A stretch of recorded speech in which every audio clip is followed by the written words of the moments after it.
আনছেন? কথা বলেন, কয় জায়গায় আনছেন? আল্লাহ রাব্বুল আলামিন 32 জায়গায়, কোরআনের 32 জায়গায় শুধু যাকাতের কথা আনছেন। মাত্র যেখানে 28 টাকায় শুধু যাকাতের কথা আনছেন, তাইলে বোঝা গেল যাকাত একটা গুরুত্বপূর্ণ আমল, ফরজ আমল। এটা আমাদের করতেই হবে, দিতেই হবে, তাছাড়া কোনো উপায় নাই।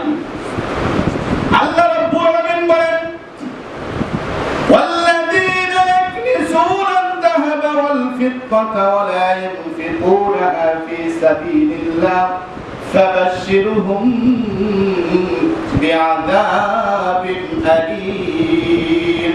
আল্লাহ রাব্বুল আলামিন বলেন, হে দুনিয়ার জমিনের লোকেরা, তোমরা শুনে রাখো, ওয়াল্লাযীনা ইয়াকনিজুনা আয-যাহাবা ওয়াল-ফিদ্দাতা, যারা তাদের কাছে সুন্দর সুন্দর মাল সম্পদ করে জমা করে রাখে, ওয়ালা ইউনফিকুনাহা ফী সাবিলিল্লাহ, আল্লাহর রাস্তায় খরচ করে না, তাদের জন্য আল্লাহ রাব্বুল আলামিন সুসংবাদ দেন, ফাবাশশিরহুম বিআযাবিন আলীম, তাদের জন্য শুনে রাখো, তাদের জন্য সুসংবাদ হলো কঠিন আযাব তাদের জন্য অপেক্ষা করে আছে।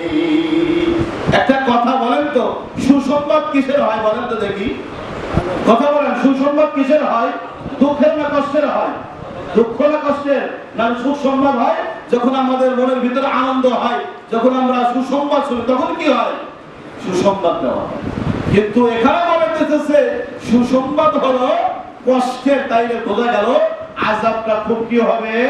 কঠিন হবে, কঠিনতর কঠিন হবে। যাকাতের মর্ম আমরা না বুঝে আসলেও আগের জামানার যারা ইহুদি নাসারা এরা পর্যন্ত যাকাতের মর্ম বুঝতো। সুবহানাল্লাহ বলে। যাকাতের অর্থ বলছিলাম পবিত্র হওয়া এবং কি পাওয়া? বৃদ্ধি পাওয়া। আল্লাহর রাস্তায় যাকাত আদায় করলে, আল্লাহর রাস্তায় যাকাত আদায় করলে, যাকাত আদায় করলে, যাকাত দিলে আল্লাহ রাব্বুল আলামিন মাল বৃদ্ধি করে দেন। এর একটা নমুনা, একটা ছোট্ট ঘটনা আপনাদেরকে শোনায় দিই। রাসূল করিম সাল্লাল্লাহু আলাইহি ওয়াসাল্লামের জামানায় আল্লাহর হাবিব যাকাত সম্পর্কে যখন বললেন, তো এক ইহুদি মহিলা শুনলেন যে যাকাত আদায় করলে নাকি আল্লাহ তাআলা মাল বৃদ্ধি করে দেয়। এই পরীক্ষা লক্ষ্যে সেই মহিলাটি তার মাল থেকে যাকাত আদায় করল। কি আদায় করলো? মুসলমান মহিলা, ইহুদি মহিলা। বাপদার কি মহিলা? ইহুদি মহিলা। যে শুনছে মুহাম্মাদের মুখে যে যাকাত আদায় করলে আল্লাহ রাব্বুল আলামিন মালকে বৃদ্ধি করে দেন, এই ফজিলত শুনিয়া একজন ইহুদি মহিলা সে পরীক্ষার জন্য সে যাকাত আদায় করছে। ইহুদি মহিলার অনেক সম্পদ ছিল। কিতাবের ভিতরে আছে প্রায় 100টি উট বহন করে তার মাল সম্পদ এক দেশ থেকে আরেক দেশ পর্যন্ত নিয়ে যাইত। এই মহিলা তার কর্মচারীকে 100টি উট বোঝাই করে দিয়া মিশর থেকে মদিনার দিকে রওনা করে দিলেন। সে ব্যবসার উদ্দেশ্যে রওনা করে দিলেন। দেওয়ার মধ্যে হঠাৎ করে ওই মহিলার কানে আওয়াজ আসলো যে এই মরুভূমির ভিতরে তার মালটা গসব হয়ে গেছে, ডাকাতে নিয়ে ফেলছে।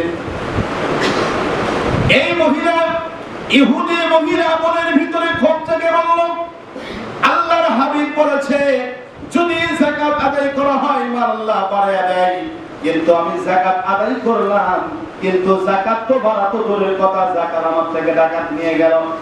এই অভিযোগ নিয়ে জনাবে মুহাম্মদ রাসূলুল্লাহ সাল্লাল্লাহু আলাইহি ওয়াসাল্লামের কাছে আসবেন।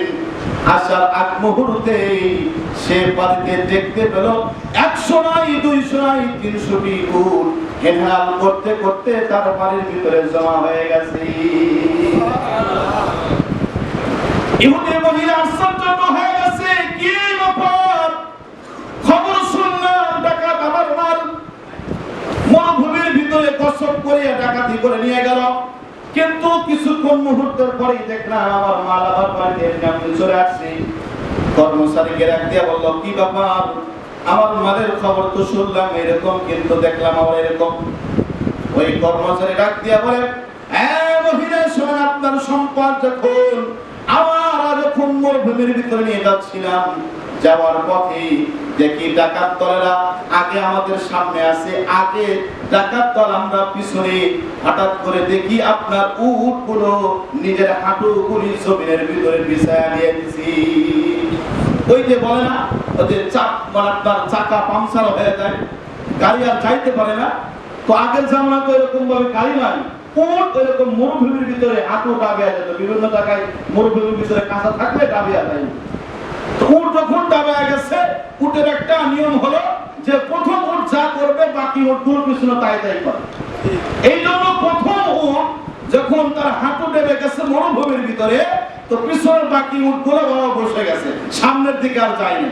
সব উট যখন বসে পড়ছে, ডাকাতের দলরা সামনের দিকে তো পাত বেঁধে আছে, দেখে ওরা তো সামনের দিকে আর আসতেছে না, এজন্য ডাকাতরাও চলে গেছে, আমরা মাল সহি সাহাবেন ভাবে আপনার কাছে পৌঁছায় দিচ্ছি। সুবহানাল্লাহ।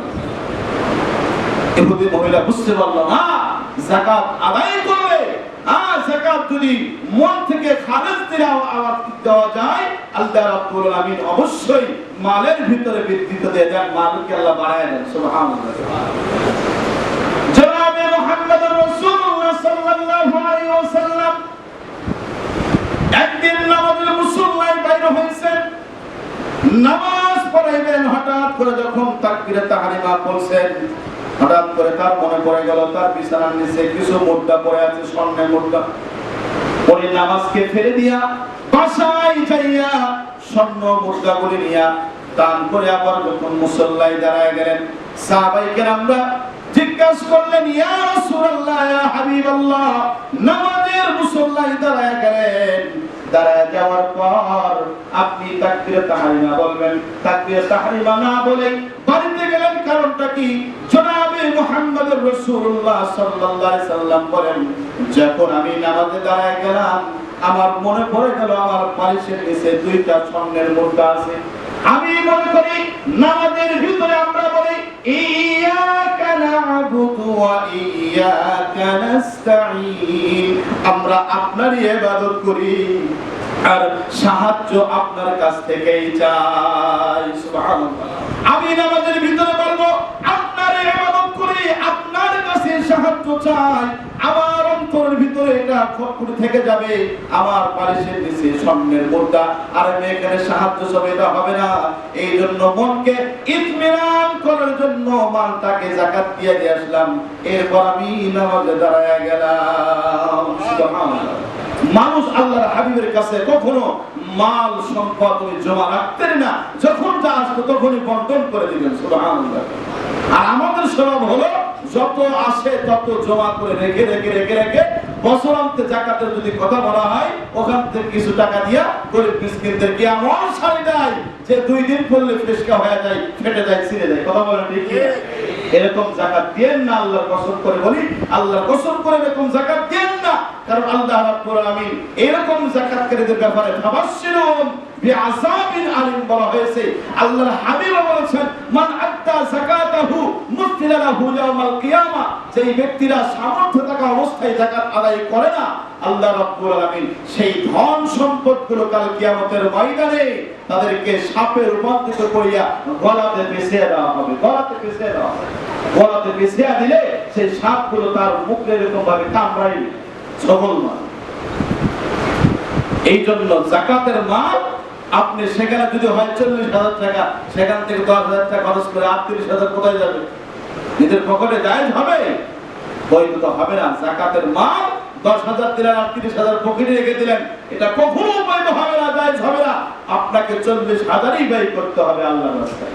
এখন ব্যয় করবেন কোন জায়গায়? ব্যয় করার খাতো আল্লাহ রাব্বুল আলামিন সূরাতুত তাওবা 60 নম্বর আয়াতে আল্লাহ তাআলা বলে দিয়েছেন। সুবহানাল্লাহ।